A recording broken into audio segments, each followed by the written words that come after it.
করিম চাচা, আই সন্টু চাচা, আই চাচা, আই চাচা, আইসে আইতেছে, জহিরের চাচা আইতেছে। এইটা না কাকা, এটা বাচ্চা, এটা বাচ্চা সাপ, বয়স মাত্র 58 দিন, 2 বছর বয়স হয় না। এর একটা মা ছিল আমার কাছে 13 মণ ওজন, ওইটাই আমি বলতেছি। ধরছে এই নতুন দাঁত। এই ছেলে, আচ্ছা এরকম একটা সাপ রাতকালে ঘরের মধ্যে যদি বের হয়, সই খেয়ে যদি পরে লুঙ্গি থুয়েই ধরাবেন না লুঙ্গি লিয়ে ধরাইবেন? আর যদি বাথরুমে টয়লেটে যান, এডেল সম্মুখে পরে আগা আইব না বন্ধ হবে? একবারে বন্ধ হবে, তাই না? এই ছেলে, এই নতুন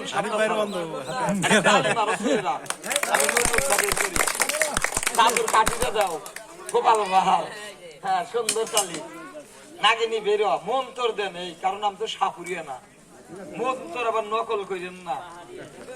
কালকে এক ছেলে নকল করে 3টা ধরা সাপ ধরছে, 4টা কামড় দিছে প্যানের ভিতরে। মন্ত্র আবার কামড় দেয় বেশি। আন্তারাসা, মান্তারাসা, মিশ্র মাকাশা, কুলু কুলু সা, তাবজিন তো বাজিন মালিকা হামিরে হাজির হয়ে যা, চিমা দে হুল হুল ফুদাম একটা কাকা, ফুদান সাপ দেন না। বা কালকে এক ছেলে কইছে ফুদান আর সাপ দিছে, কই কি দিলেন? কই মোবাইল দিলাম। বললাম এ মোবাইলে কি গাড়ি চলে? কয় না। বললাম কারণ? কয় সামনে দাঁত নাই, ফুস সঙ্গে বেরিয়ে গেছে। বলা মানে চালাক বেশি কথা বলে। এই ছেলে, এই নতুন স্বপ্ন সরবা, আমি একটা পেঁয়াজ লাগা দেব, গালে মাথায় হাত রাখবো না বাচ্চা ছেলে না। আমি সাপুরিয়া না, আমি বেঁধে না। সাপের গাছ তাবিজ পাবেন না।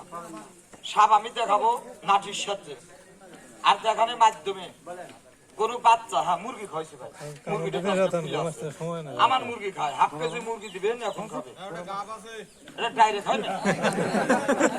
দেখেন এর বাড়ির মুখে দেখে কয়টা গাব আছে। হ্যাঁ আমি বড় খাতা খাওয়াই। এই ছেলে, এই নতুন বের করবা, আর সাপ দেখানোর মাধ্যমে কোন বাচ্চা ছেলে পেলে মুখের যদি দাঁত তুলে নেন, এখানে বইবেন, আমি একটা দাঁত ফিরি তুলে দেবো। এখানে না নরা দাঁত না, দাঁতের উপর কি দাঁত বলেন? আক্কেল দাঁত, গেজা দাঁত, বেড়া দাঁত। আমি টোকা মারি, দাঁত উঠে যায়। বিষয় না ব্যথা হয় না, মোট ভাই টাকা নেই। মাথার চুল টান দিয়ে ব্যথা পাবেন, দাঁত তুলতে ব্যথা পাবেন না। কোন ছেলে পেলে মুখে থাকলে এসে বসবা, সে আগে বসবা, তারটা ফিরি, পরে টাকা জানে 300, এনে 1 টাকা নেবে না। কার আছে গেজা দাঁত? তোমার আছে কাকু? দেখে হা করো, জোরে হা করো। তোমার দাঁত না পোকাই খাইছে দেখছে? হ্যাঁ নাই, সাপটা দেখেন, তালি মারো ছেলেরা।